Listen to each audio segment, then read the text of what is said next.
สบายดีเนาะทุกท่านยินดีต้อนรับเข้าสู่พอดแคสต์ของ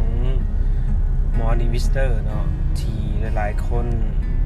เริ่มเข้ามากันแล้วและมื้อนี้เฮาอยากมาเว้าเรื่องเกี่ยวกับขั้นตอนในการเฮ็ดธุรกิจควรจะต้องเฮ็ดแนวใดเนาะเฮามี4ขั้นตอนที่จะมาเว้าสู่ฟังหลายๆคนก็ถามกันเข้ามาเนาะที่บ่ว่าจะเป็นอยู่ทางเรียนหรือว่าหมู่เพื่อนต่างๆก็ถามเข้ามาว่ามีขั้นตอนใดๆบ่เขาจะเริ่มต้นเฮ็ดธุรกิจของตนเองเนาะเพราะว่าผู้ที่มีเวียกประจำอยู่แล้วหรือว่าผู้ใดที่ต้องการเฮ็ดแบบเต็มที่เนาะเฮาก็มีอยู่4ขั้นตอนที่ลงอยู่ในเพจเรียบร้อยแล้วนั่นก็คือ1ก็เป็นขั้นตอนที่1ก็เป็นต้องไปสำรวจตนเองก่อนเนาะ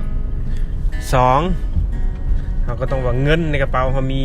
บ่หรือบ่มีหรือว่ามีเท่าใดแล้วก็3เนาะแม่น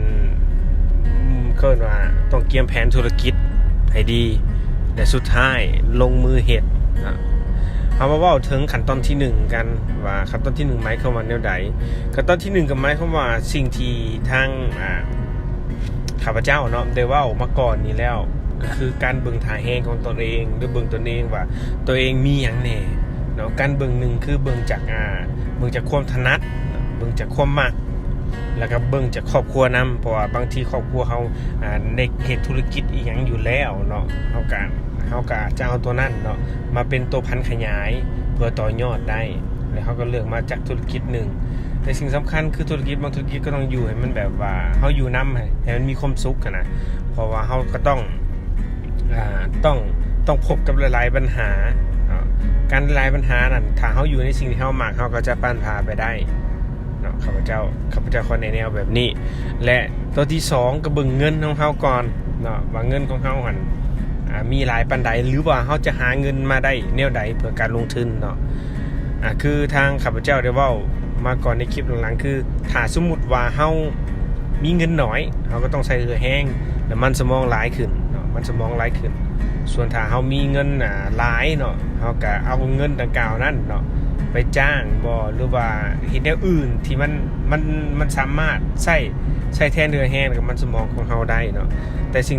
ต่างๆนานาก็ขอให้จำไว้ว่า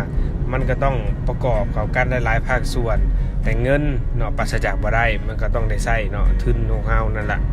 โอเคมาเข้าตอนที่3กันเลยเนาะขั้นตอนที่3เมื่อเฮามีเรียบร้อยแล้วเนาะใน2ขั้นตอนดังกล่าวเฮาก็ต้องมาวางแผนธุรกิจว่าแผนธุรกิจของเฮาน่ะควรจะเป็นไปแนวใดเนาะเพราะว่าถ้าเฮามีแผนธุรกิจที่ดีนะ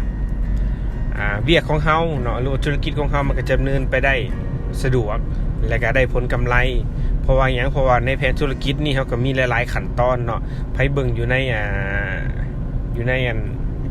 เพจเนาะเพจของข้าพเจ้าก็จะเห็นข้าพเจ้าได้แต้มเป็นโครงหางมีเรียบร้อยแล้วเนาะสำคัญแบบนั้นและสิ่งสุดท้ายคือเมื่อมันประกอบทั้งหมดทุกอันทุกแนวเรียบร้อยแล้วเฮาก็ปราศจากบ่ได้เฮาต้องลงมือเฮ็ดถ้าบ่ลงมือเฮ็ดเนาะเฮาคิดมาก็ได้คือเก่าเนาะคิดมาก็คือเก่า